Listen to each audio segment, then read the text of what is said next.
berdasarkan sabda Nabi sallallahu alaihi wasallam, "Inna awwala ma khalaqallahu al-qalam." Sesungguhnya makhluk yang pertama kali diciptakan Allah itu adalah pena, qalam. Kemudian Allah berfirman kepada qalam, "Uktub, tulislah." Maka qalam menjawab, "Mada aktub? Apa yang harus aku tulis?" Maka Allah berfirman, "Uktub maqadira kulli syai'in hatta taqum as-sa'ah." Catatlah segala sesuatu sampai berdiri hari kiamat. Kemudian juga ada yang menguatkan bahwa pendapat makhluk yang pertama kali diciptakan adalah arsy. Ini sebagaimana pendapat yang dikuatkan oleh Syekhul Islam Ibnu Taimiyah dan juga muridnya Imam Ibnu Qayyim, dan ini pendapat jumhur.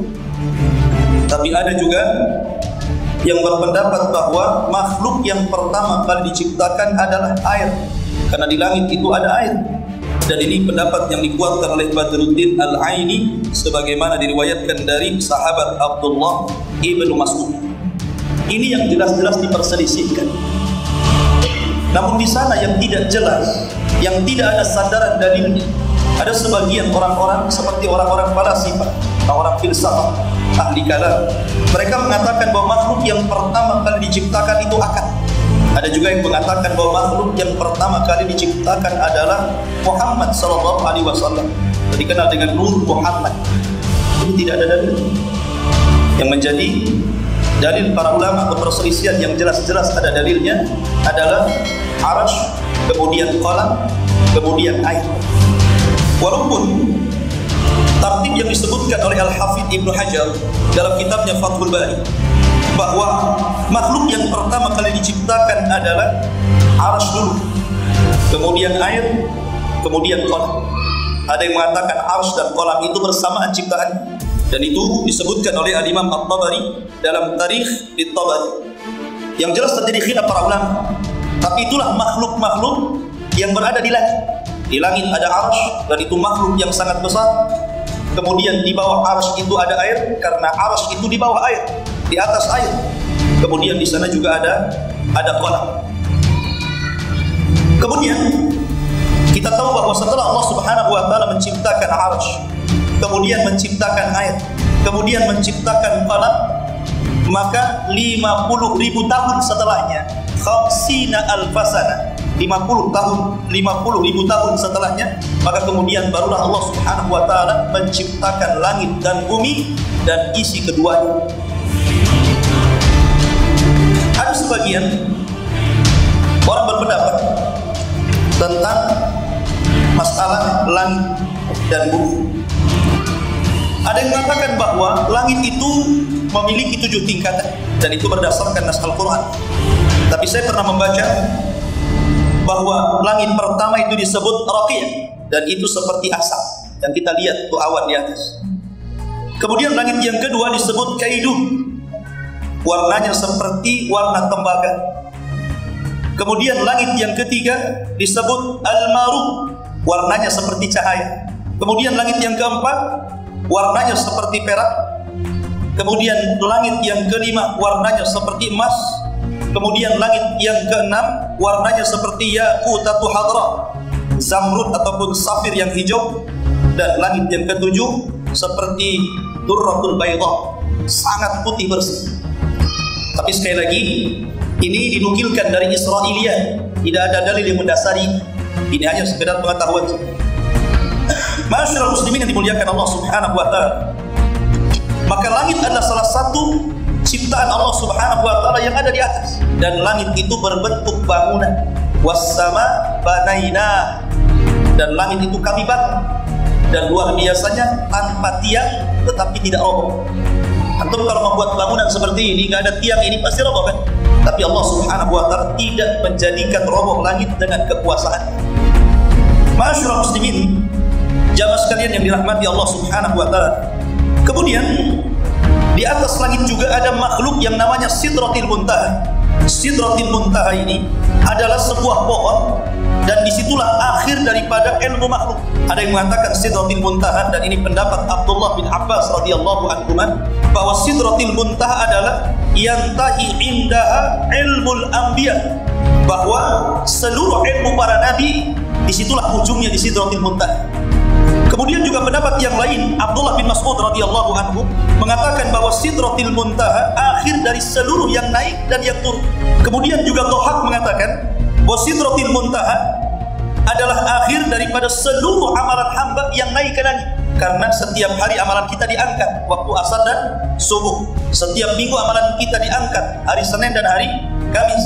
Dalam setahun amalan kita diangkat di bulan Sya'ban. Sampai kemana amalan ini terangkat? Kata Dhahak bahwa amalan itu diangkat sampai di Sidratil Muntaha. Kemudian Allah melihat. Kemudian Qatadah mengatakan bahwa Sidratil Muntaha itu akhir daripada ruhnya orang-orang yang beriman, para syuhada.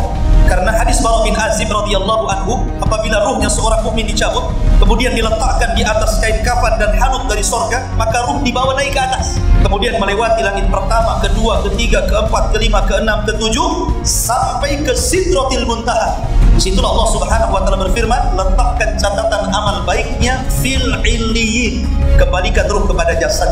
Ini pendapat Imam Qatadah rahimahullahu taala, dan juga pendapat Ka'ab al-Akhbar bahwa Sidratil Muntaha itu di atas Hamalatul Arsy, di atas para malaikat yang membawa arsy Allah Subhanahu wa taala, dan disitulah berakhir ilmu seluruh makhluk, karena di atasnya tidak ada yang tahu kecuali Allah Subhanahu wa taala. Ini pengertian Sidratil Muntaha, dan Sidratil Muntaha ada di langit.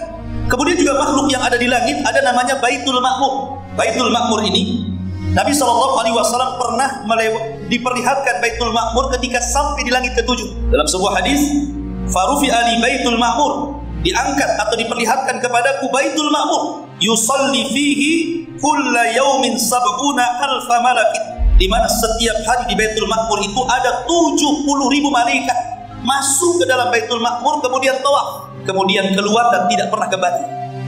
Al-Alamah Syekh bin Baz rahimahullahu taala, beliau mengatakan bahwa Baitul Ma'mur itu baitun azim, rumah yang sangat besar, dan itu letaknya di atas langit ke-7.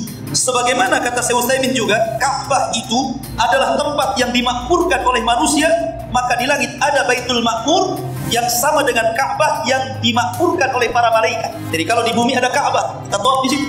Di langit itu ada Baitul Ma'mur. Setiap hari yang tawaf di Baitul Ma'mur jumlah para malaikat itu 70.000. Dia masuk, kemudian tawaf, kemudian keluar, gak pernah kembali. Besoknya datang dengan jumlah yang sama 70.000, kemudian tawaf, keluar, gak pernah kembali. Besoknya malaikat yang baru dengan jumlah yang sama keluar, gak pernah kembali. Seperti banyak sekali malaikat Allah ini, ya. Dan ingat kata Imam Ibnu Katsir rahimahullahu taala bahwa letak Baitul Ma'mur itu di pertengahan langit, dan itu persis kalau seandainya jatuh mengenai Ka'bah yang ada di bumi. Dan itu makhluk yang ada di langit namanya Baitul Ma'mur. Kemudian di langit juga ada namanya kursi. Sampai dalam Al-Quran ada ayat namanya ayat kursi. Kursi ini disebutkan di dalam Al-Quranul Karim, wasi'at kursiyyus samawati wal ardh. Kursinya Allah meliputi langit dan bumi. Dan Nabi SAW menyebutkan bahwa kursi itu makhluk yang sangat besar. Kalau seandainya dibandingkan dengan langit dan bumi, maka seperti Anda lempar cincin ke padang pasir. Cincinnya itu langit dan bumi, padang pasirnya itu kursinya. Makhluk yang sangat besar. Maka kalau baca ayat ini saya terlari. Kursi ini jadi khilaf para ulama, apa maksudnya? Apa yang dimaksud kursi di sini? Abdullah bin Abbas radhiyallahu anhu mengatakan yang dimaksud kursi adalah ilmu Allah. Artinya ilmunya meliputi langit dan bumi. Ada yang mengatakan bahwa yang dimaksud kursi adalah qudratullah, kekuasaan Allah, kemampuan Allah untuk menguasai langit dan bumi. Dan juga ada yang mengatakan bahwa yang dimaksud kursi itu gambaran kekuasaan Allah yang sangat luas. Tapi pendapat yang banyak dikuatkan para ulama bahwa kursi itu adalah maudhi'u qadamai rabbi wa huwa baina yaday al-arsy kal muqaddamati lahu. Jadi kursi itu adalah tempat berpijaknya kedua kaki Allah, letaknya di bawah di depan arsy. Itu yang banyak dikuatkan para ulama. Dan ini sebagaimana disebutkan dalam fatwa Lajnah Daimah. Itu tentang kursi. Kemudian di langit juga ada namanya Lauhil Mahfuz. Lauhil Mahfuz dijelaskan oleh Al-Imam Al-Qurtubi letaknya di atas arsy, sebagaimana disebutkan dalam kitab Fathul Bari. Ada yang mengatakan bahwa Lauhil Mahfuz itu dari safir yang berwarna merah. Ini yang dikatakan oleh Ibnu Abbas radhiyallahu anhu, dan dia tergantung di bawah arsy. Kemudian juga ada yang mengatakan bahwa Lauhil Mahfuz itu letaknya sebelah kanan arsy, dan ini yang dikatakan oleh Al-Imam Al-Muqatil. Dan ada yang mengatakan bahwa Lauhil Mahfuz itu adalah dahinya malaikat Israfil. Di kolam itu menulis di dahinya malaikat Israfil. Itulah Lauhil Mahfuz. Dan itu sebagaimana disebutkan oleh Anas bin Malik radhiyallahu anhu. Ada yang mengatakan bahwa sebagaimana dikatakan Imam Suyuti rahimahullahu taala, bahwa Allah Subhanahu wa taala ketika menciptakan Lauhil Mahfuz itu panjangnya masiratu mi'ati amin, perjalanan 100 tahun panjangnya. Karena di dalam Lauhil Mahfuz itu tertulis segala sesuatu yang akan terjadi sampai kiamat, dan banyak catatannya, sehingga membutuhkan papan yang besar. Papannya itu panjangnya perjalanan 100 tahun. Jadi apa papannya? Papan tulis saja kecil ya. Dan ini yang dikatakan oleh Imam As-Suyuti mengambil riwayat daripada Abdullah bin Abbas radhiyallahu anhu. Tetapi Ibnu Katsir rahimahullahu taala juga mengambil riwayat dari Ibnu Abbas radhiyallahu anhu bahwa panjangnya Lauhil Mahfuz itu antara langit dan bumi. Adapun lebarnya ma bainal masyriqi wal maghrib, sejarak antara jauhnya barat dan jauhnya timur. Ujung barat dan ujung timur itu lebarnya, panjangnya sejauh bumi dan langit. Berapa perjalanan dari bumi ke langit? 500 tahun. Kata Nabi SAW, walaupun memang tidak ada riwayat yang langsung dari Nabi SAW, tapi ada riwayat yang mauquf. Mauquf itu sampai kepada sahabat. Kalau marfu sampai kepada Rasul. Kalau maqtu sampai kepada tabi'in. Dalam ilmu mustalahul hadis. Lah, riwayat Abdullah bin Mas'ud ini mauquf, artinya ini perkataan Abdullah bin Mas'ud. Tetapi karena Abdullah bin Mas'ud adalah seorang sahabat yang tidak pernah dikenal mengambil riwayat Israiliyat, maka dianggap hukumnya marfu sampai kepada Rasul, apalagi di perkara gaib. Kata Abdullah bin Mas'ud radhiyallahu anhu bahwa antara langit dan bumi itu perjalanan 500 amin, 500 tahun perjalanan. Dari langit pertama ke langit kedua 500 tahun perjalanan. Langit kedua, ketiga 500 tahun perjalanan. Langit ketiga, keempat 500 tahun perjalanan. Begitu juga langit keempat, kelima, dari kelima ke enam, dari keenam ke tujuh. Setiap antara dua langit perjalanan 500 tahun perjalanan. Dan dari langit ke tujuh ke kursi itu juga 500 tahun perjalanan. Dari kursi ke air 500 perjalanan. Dan di atas air itu arsy Allah Subhanahu wa taala, dan arsy itu merupakan atap daripada surga. Dari sini ikhwatu fiddin yang dimuliakan Allah Subhanahu wa taala, bahwa jarak langit dan bumi itu 500 tahun perjalanan, artinya 500 tahun perjalanan panjangnya Lauhil Mahfuz, lebarnya ujung barat dan ujung timur. Sorry, ya, karena semua dicatat di situ masalahnya kan. Jadi sana ada Lauhil Mahfuz. Kemudian juga di langit ma'ruf, ada bulan, ada bintang, ada matahari, ada awan gitu. Kita bisa lihat ke atas. Kemudian juga di langit ada surga, karena surga itu letaknya di atas. Nabi SAW Subhanahu wa taala berfirman, Sidratil Muntaha indaha jannatul ma'wa. Di Sidratil Muntaha, di sampingnya surga yang kelak akan dihuni manusia. Berarti surga itu di langit. Dan Nabi SAW bersabda, Idza sa'altumullaha fas'alul firdausil a'la. Kalau meminta sesuatu kepada Allah, jangan tanggung-tanggung. Mintalah surga firdaus yang paling tinggi. Fa innahu a'lal jannah wa fawqahu arsyur rahman. Karena surga adalah surga firdaus, surga yang paling tinggi, atapnya, plafonnya mungkin bahasa kita itu langsung arsy Allah Subhanahu wa taala. Kemudian juga di surga ada Illiyin. Illiyin itu adalah tempat catatan kita. Setiap seorang mukmin yang meninggal dunia, sebagaimana hadis Bara bin Azib radhiyallahu anhu, apabila ruhnya seorang mukmin diangkat ke langit. Tadi saya sudah sebutkan sampai di mana? Sampai Sidratil Muntaha, ruhnya itu sampai Sidratil Muntaha. Kemudian Allah berfirman, letakkan catatannya fil Illiyin. Di mana Illiyin itu? Di surga yang paling tinggi. Ada tempat namanya Illiyin. Ya, maka di atas itu ada Illiyin. Ma'asyiral muslimin dimuliakan Allah Azza wa Jalla, itulah di antara makhluk-makhluk Allah Subhanahu wa taala yang ada di langit. Itu yang kita ketahui, yang tidak kita ketahui, Allahu a'lam. Sekarang kita masuk pada pembahasan yang kita bahas pada malam hari, menyingkap rahasia para penghuni langit. Siapa para penghuni langit itu? Kalau kita bicara tentang para penghuni langit, berarti kita bicara tentang sebuah peristiwa yang disebut dengan Isra dan Mi'raj. Di situ Nabi SAW berjumpa dengan para penghuni langit. Bicara tentang Isra dan Mi'raj, memang terjadi khilaf para ulama tentang waktu, tentang tempat, dan tanggalnya. Sehingga tidak bisa kemudian seseorang itu mengatakan Isra Mi'raj hari ini, bulan ini, tahun ini tidak bisa. Karena terjadi khilaf banyak. Ada yang mengatakan Isra Mi'raj terjadi di bulan Ramadan. Ada yang mengatakan terjadi di bulan Rajab. Ada yang mengatakan terjadi di bulan Rabiul Awal. Ada yang mengatakan 3 tahun sebelum hijrah. Ada yang mengatakan 5 tahun sebelum hijrah. Ada yang mengatakan 1 tahun sebelum hijrah. Mana yang benar kan? Banyak khilaf para ulama tentang peristiwa Isra dan Mi'raj itu. Sehingga tidak bisa kita jazmkan, kita pastikan bahwa Isra Mi'raj itu terjadi pada hari dan tanggal atau bulan sekian. Karena terjadi khilaf para ulama yang panjang. Ma'asyiral muslimin yang dimuliakan Allah Azza wa Jalla. Adapun tempat juga terjadi khilaf. Dari mana Rasul memulai Isra Mi'raj? Ada yang mengatakan dimulai daripada Hijr Ismail, Rasul tertidur di situ. Ada yang mengatakan dari Masjidil Haram, sebagaimana nas Al-Quran. Ada yang mengatakan bahwa Isra itu dimulai dari rumahnya Ummu Hani. Ini juga terjadi khilaf gitu. Dari mana gitu? Walaupun yang masyhur dari rumahnya Ummu Hani, Rasul tertidur di tengah malam, Jibril datang. Kemudian Nabi SAW dibelah dadanya kedua kalinya. Sebelumnya sejak waktu kecil dia dibelah dadanya ketika berada di rumah Halimah Sa'diyah. Kemudian dibelah dadanya lagi ketika melaksanakan Isra Mi'raj. Dikeluarkan jantungnya, kemudian dicuci dengan air Zam-Zam dalam bejana yang terbuat dari emas. Kemudian dimasukkan lagi dan dijahit. Kemudian dipenuhi iman dan hikmah. Kenapa? Karena Rasul akan melakukan perjalanan yang dahsyat. Perjalanan yang maha dahsyat dan akan melihat segala sesuatu yang di luar nalar otak manusia. Dia harus kuat. Dia akan masuk ke dalam neraka dan melihat para penghuni. Dia akan masuk ke dalam surga dan akan melihat bagaimana nikmatnya.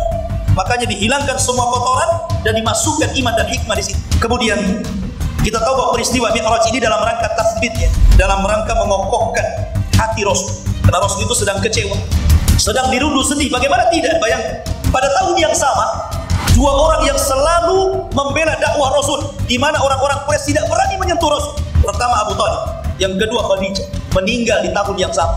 Maka Rasul sangat sedih, makanya tahunnya disebut Amul Hazni, tahun kesedihan. Kemudian setelah itu Nabi berusaha mencari pertolongan. Akhirnya dia pun mencoba keberuntungan mencari daerah tempat dakwah baru. Berangkat dia ke Taif. Sampai di Taif malah diusir, bahkan dikejar anak-anak, perempuan, orang tua, dewasa, kakek-kakek, melempari Rasul sampai 1 mil dengan batu. Sehingga Nabi SAW merasa dunia ini sempit bagi dia. Makanya kemudian Nabi SAW dihibur oleh Allah dengan peristiwa Isra Mi'raj dan dipertemukan tidak dengan semua para nabi. Nabi-nabi kan banyak. Dalam hadis Abi Dzar, jumlah para nabi 120.000. Dalam hadis Abi Umamah, jumlah Rasul 315. Tetapi yang ditemukan atau dipertemukan oleh Allah, Rasul dan para nabi dalam peristiwa Isra Mi'raj, baik langit pertama, kedua, ketiga sampai ke-7, tidak semua nabi. Hanya nabi-nabi tertentu. Nabi-nabi yang banyak ujiannya. Nabi-nabi yang diutus kepada umat yang banyak ujiannya. Supaya Nabi SAW mengambil pelajaran bahwa Nabi yang akan kau temui itu nasibnya sama dengan kamu. Nanti kita akan sebutkan siapa nabi-nabi yang ditemui Nabi dalam langit pertama, kedua, ketiga, keempat sampai ke-7. Disitulah pelajaran untuk menenangkan hati Nabi SAW. Linusabbitu bihi fu'adah, agar Allah memantapkan hatimu wahai Muhammad. Maka Nabi SAW bertolak dari Masjidil Haram, dari rumah Baitu Ummi Hani menuju Masjidil Aqsa. Nabi SAW sempat dilewatkan di beberapa tempat bersejarah. Nabi berhenti di tempat Nabi Musa mendapatkan Taurat, Bukit Sainah. Kemudian Nabi sempat turun di tempat kelahiran Isa, Baitul Lahmi. Kemudian Nabi SAW melewati Masra Ibrahim alaihi salatu wassalam, tempat berlalunya Ibrahim ketika melakukan perjalanan dari Palestina ke Mekah. Dan itu dikaitkan dengan 3 nabi ini, bahwa mereka lah Nabi Ulul Azmi minal Rusul, ya kan? Musa Ulul Azmi, Nabi Isa Ulul Azmi, Ibrahim Ulul Azmi, kan begitu? Rasul juga Ulul Azmi, dilewatkan di situ. Bab kemudian ketika sampai di Masjidil Aqsa menunggak buraq yang 1 langkah sejauh mata memandang, maka ditampatkan buraq itu, kemudian masuk ke masjid. Disitulah dia melihat para nabi sudah menunggunya. Pertanyaannya, bukankah para nabi sudah meninggal? Mereka sudah dikubur. Kenapa kemudian Nabi SAW menemui dan melihat para nabi dalam Masjidil Aqsa, kemudian sholat 2 rakaat menjadi imam dan makmumnya para nabi? Apakah mereka itu dibangkitkan kembali oleh Allah hanya untuk peristiwa Mi'raj ini, Isra Mi'raj ini? Ada yang mengatakan bahwa itu ruhnya para nabi, bukan jasadnya.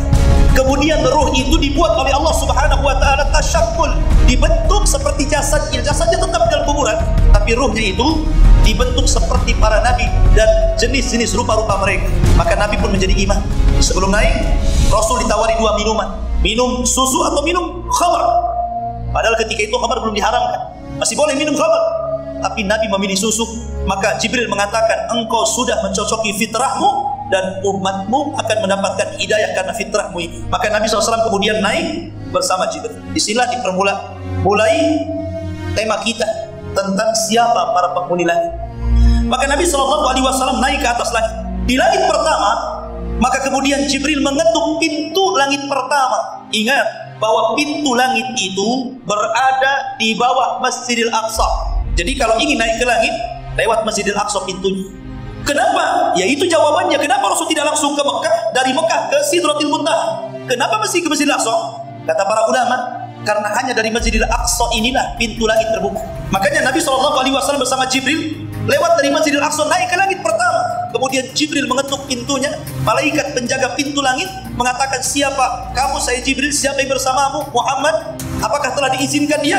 Akhirnya kemudian dibuka. Ketika sampai di langit pertama, dia berjumpa dengan Nabi Adam alaihi salatu wassalam. Rasul melihat ada orang yang tinggi sekali. Tingginya situna dira'ah, 60 hasta, 30 meter. Raksasa kan begitu. Sementara Nabi SAW kecil. Siapa ini tinggi banget gitu. Kemudian Rasul melihat ada keanehan. Apabila Nabi Adam alaihi salatu wassalam melihat ke arah kiri, dia menangis. Tapi kalau dia melihat arah kanan, dia tertawa. Kemudian Jibril mengatakan, berikan salam kepada bapak Adam alaihi salatu wassalam. Maka Nabi SAW mengatakan, assalamu alayka ya Adam, kesejahteraan bagimu wahai Adam. Maka Adam menjawab salam dan mengatakan, marhaban bin saleh wa nabiyyin saleh wa abdin saleh. Selamat datang wahai anakku yang saleh, wahai nabi yang saleh, wahai hamba yang saleh. Kemudian setelah itu Rasulullah SAW bertanya kepada Jibril, kenapa dia selalu melihat ke kiri menangis, melihat ke kanan tertawa?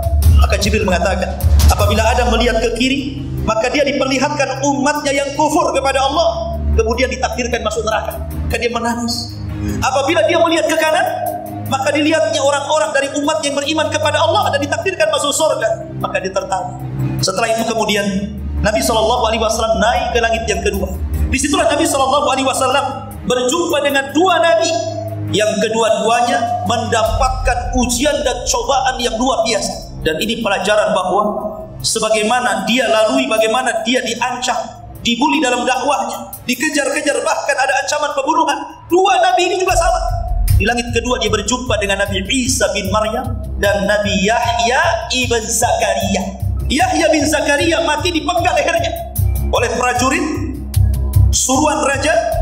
Kepalanya sebagai mahar istrinya yang jahat, penggal lehernya. Bahkan bapaknya juga sama, dibunuh, digergaji jika bersembunyi di pohon Zakaria. Kemudian Isa juga sama, dikepung rumahnya oleh para tentara. Kemudian Isa menawarkan kepada orang-orang pilihannya, siapa yang mau aku serupakan wajah kalian dengan aku, maka hadiahnya dia akan menjadi temanku di sorga. Maka orang yang paling muda dari pengikut Isa mengatakan, saya. Ketika itulah dia diserupakan dengan Isa. Isa ditidurkan dan diangkat ke langit, dia ditangkap dan dibunuh. Seolah-olah Allah ingin memberikan pelajaran kepada Rasul bahwa setiap dakwah itu ada ujian, ada cobaan. Maka dipertemukan dengan para nabi yang mendapatkan ujian itu. Setelah berjumpa dengan kedua nabi, maka dua nabi mengatakan, marhaban binabiyyin saleh wal akhi saleh. Selamat datang wahai nabi yang saleh dan saudaraku yang saleh. Maka kemudian Nabi SAW naik ke langit ketiga. Disitulah dia berjumpa dengan Nabi Yusuf. Nabi Yusuf banyak ujiannya juga. Coba bayangkan Nabi Yusuf ketika masih kecil, belum balik, sudah dicemplungkan ke sumur saudara-saudaranya. Kemudian dianggap sudah mati. Dan dikatakan kepada Yakub bahwa Yusuf sudah dimakan serigala. Ini bukti bajunya berdarah.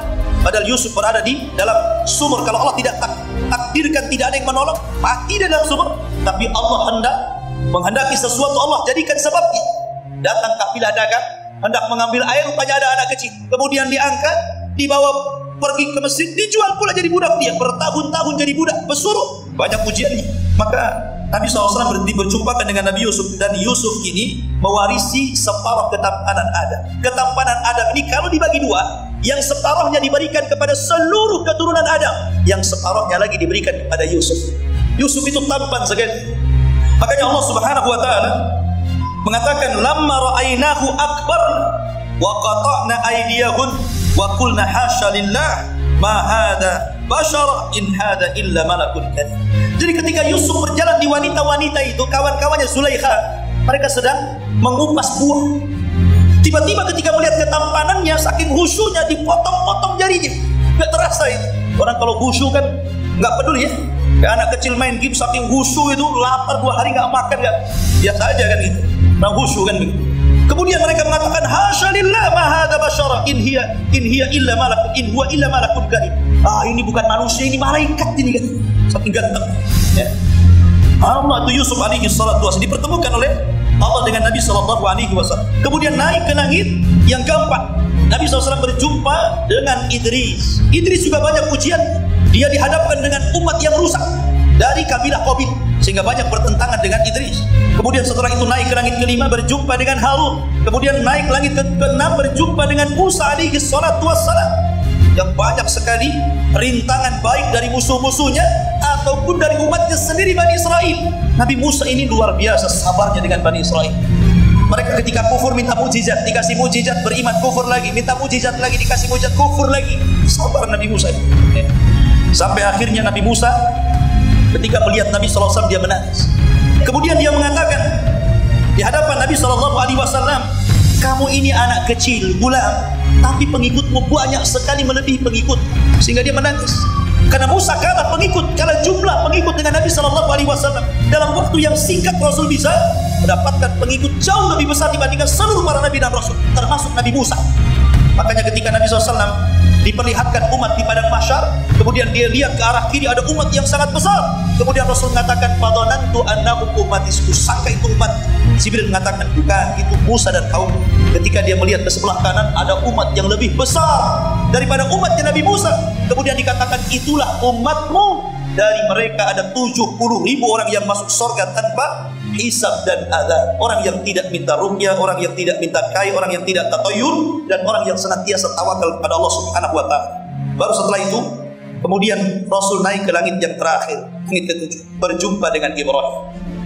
Ibrahim sedang bersandar di bawah tiang Baitul Ma'mur. Kenapa? Al-jaza min jinsil amal. Sebagaimana dia telah membangun Ka'bah di bumi, maka dia pun disandarkan di Ka'bah para malaikat. Sekitarnya banyak anak-anak kecil, dan dia orang yang paling mirip dengan Nabi SAW. Maka Ibrahim mengatakan, marhaban bi nabiyyin salih wal akhi salih. Selamat datang wahai Nabi yang salih dan saudaraku yang salih. Maka Nabi happy, banyak anak-anak. Maka ditanya siapa mereka? Mereka lah anak-anaknya orang kafir yang mati sebelum balik. Kemudian Nabi SAW diperlihatkan ketika itu ada ke arah lain, rupanya ada manusia yang mukanya aneh, separuh lain, separuh cantik sekali, separuh buruk sekali. Kemudian ditanya siapa itu, maka dikatakan itulah orang yang 50-50 amalan kebaikan dan keburukan. Mereka adalah ashabul a'raf, mereka yang hidup di tengah-tengah antara neraka dan surga. Inilah makhluk para penghuni langit dan para nabi juga yang lain. Sebagaimana pertanyaan di awal, lah bukankah para nabi dikubur di bumi? Kenapa dijumpai nabi di langit? Allah mengatakan, wala tahsabanna alladziina qutilu fi sabilillahi amwat bal ahya 'inda rabbihim yurzaq. Jangan kalian kira orang yang mati di jalan Allah berperang itu mati dalam kuburan. Tidak, bahkan mereka hidup dan mereka mendapatkan rizki di sisi Allah. Dan dalam hadis yang sahih, para nabi hidup di kuburan mereka dan mereka beribadah salat kepada Allah Subhanahu wa taala dalam kuburannya, dan itu khusus para nabi. Adapun yang ditemui Rasul yang ada di langit, sekali lagi ada dua pendapat. Ada yang mengatakan bahwa para nabi itu diangkat dari kuburan mereka dengan jasad dan ruh karena peristiwa ingin menghormati Rasul dalam Mi'raj. Tapi pendapat yang kuat bahwa jasad mereka tetap di bumi, tapi ruhnya yang dijumpai Nabi SAW, kemudian ruh itu dibentuk seolah-olah jasad mereka. Itulah yang ditemui Nabi, kecuali Isa bin Maryam. Karena Isa belum mati. Isa diangkat ke langit dan akan turun di akhir zaman, mematahkan salib, membunuh babi, dan misinya adalah menegakkan keadilan, dan yang paling besar membunuh Dajjal. Dia belum mati. Dialah yang dijumpai ruh dan jasad. Adapun yang lainnya ruhnya saja. Bagaimana ruhnya? Wallahu a'lam. Yas'alunaka 'anir ruh qulir ruhu min amri rabbi. Mereka bertanya tentang ruh, katakan ruh itu urusan Allah. Bagaimana berjumpanya? Allahu a'lam. Urusan kan? Ya. Masyaallah muslimin yang dimuliakan Allah Azza wa Jalla, inilah para penghuni langit yang dijumpai Nabi SAW. Tentu para nabi semua ruhnya di langit, karena bukan hanya para nabi, ruhnya para syuhada itu berada di kendil-kendil yang dibawa oleh paruh burung kemudian terbang ke surga, kemudian digantungkan di bawah arsy. Bahkan ruhnya orang-orang mukmin yang beriman, mereka juga dibawa oleh burung dalam paruhnya, kemudian digantungkan di pohon-pohon surga. Kalau seandainya ruhnya para syuhada, ruhnya orang yang beriman saja di surga dan itu ada di atas, maka para nabi, para rasul lebih utama kan begitu. Mereka berada di rafiqil a'la. Sebagaimana hadis Aisyah radhiyallahu anha, ketika jelang detik-detik wafatnya Rasul mengatakan, Allahumma ila rafiqil a'la, ila rafiqil a'la. Ya Allah, aku memilih berjumpa dengan saudara-saudaraku para nabi dan rasul di mana? Di rafiqil a'la. Maka Rasul meninggal dan menyusul saudara-saudara mereka para nabi dan rasul di rafiqil a'la, di tempat yang sangat mulia di surga. Ya. Masyaallah muslimin dimuliakan Allah Azza wa Jalla. Kemudian juga para penghuni langit adalah para malaikat. Nabi SAW mensifati beberapa malaikat di beberapa tempat di surga. Pertama, para malaikat penghuni atau pemikul arsy Allah Subhanahu wa taala, atau disebut dengan hamalatul arsy dalam sebuah hadis yang sahih.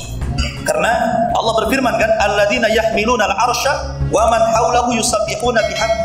Dan para malaikat, para pemikul arsy dan malaikat di sekitarnya, mereka bertasbih dengan memuji Allah. Dalam hadis yang lain disebutkan bahwa Nabi SAW diizinkan untuk mensifati bagaimana malaikat pemikul arsy itu. Kata Nabi SAW, ma baina sahmati uduni ila atikihi masirata sab'umi'ati amin. Besarnya malaikat pemikul arsy itu antara ujung telinga, di ujung telinganya, sampai bahunya, artinya panjang lehernya. Berapa? Perjalanan 700 tahun. Sab'umi'ati amin. Antum kalau jalan kaki 700 tahun nggak berhenti sampai di mana? Nah, itu panjang lehernya dari ujung daun telinga sampai bahu. Bagaimana badannya tuh?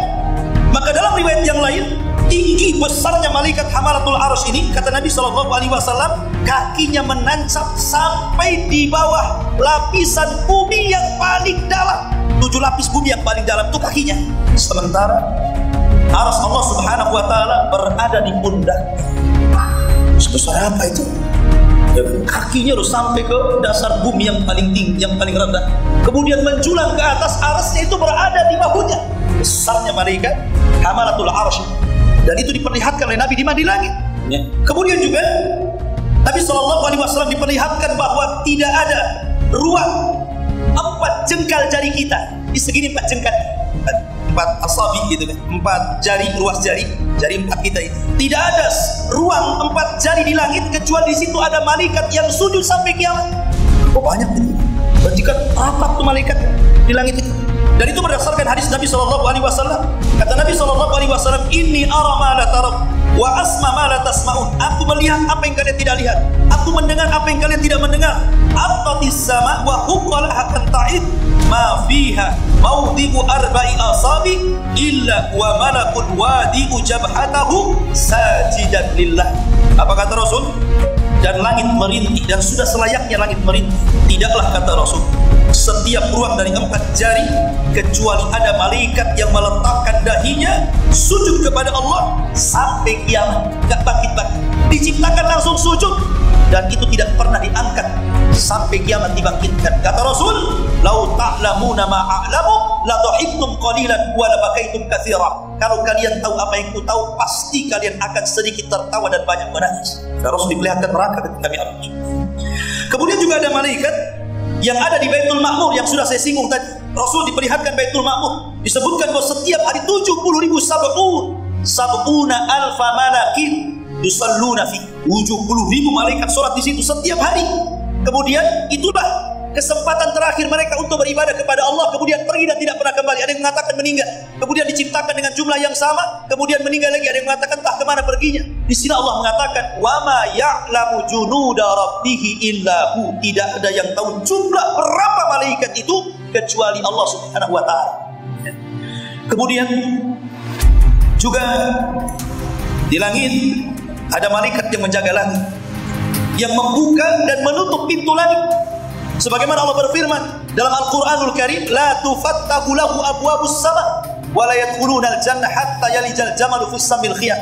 Wa terkadang ada malaikat yang tidak mau membuka pintu langit sehingga ruhnya orang kafir tidak melintasi satu langit pun di atas, sampai kemudian mereka dimasukkan ke dalam neraka, dan mereka tidak mungkin masuk surga sampai ada cerita unta masuk ke liang jarum, kata Allah. Jadi ada malaikat itu yang jaga pintu itu saja, dia buka tutup. Kalau ada ruhnya orang yang beriman dia buka, kalau datang ruhnya orang kafir ditutup lagi, begitu terus. Ada malaikat para penjaga pintu langit. Juga ada para malaikat yang menjaga surga. Ada yang mengatakan malaikat Ridwan, ada yang mengatakan nama Ridwan ini hadisnya dhaif. Ya, malaikat penjaga pintu Hazanatul Jannah gitu saja. Ya. Tapi intinya bahwa surga ada penghuni.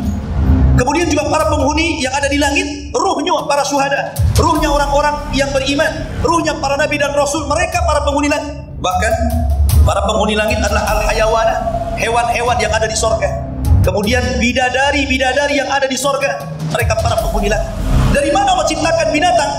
Dari turab, dari tanah. Karena ketika Allah Subhanahu wa taala mengkisos binatang yang bertanduk dengan yang tidak bertanduk, setelah terjadi hisab, maka Allah katakan kuni turaba, jadilah kalian tanah. Ketika orang-orang kafir melihatnya, ya laitani kuntu turaba, wahai kiranya ya Rabb, aku pun seperti mereka jadi tanah. Mustahil. Dari situ mengatakan bahwa asal penciptaan binatang dari tanah. Di surga binatang diciptakan dari tanah.